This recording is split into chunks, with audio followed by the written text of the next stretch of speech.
Alat roasting kopi yang 10 kilo yang otomatis, sudah dengan blower, tinggal pasang.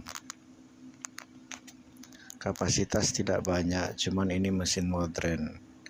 Untuk tutorial yang lainnya, mulai dari penggilingan listrik dan penggilingan mesin untuk kopi dan biji-bijian, kita pabrik kopi Sembariau. Lihat di beranda ya, banyak video dan shotnya. Jangan lupa like dan subscribe.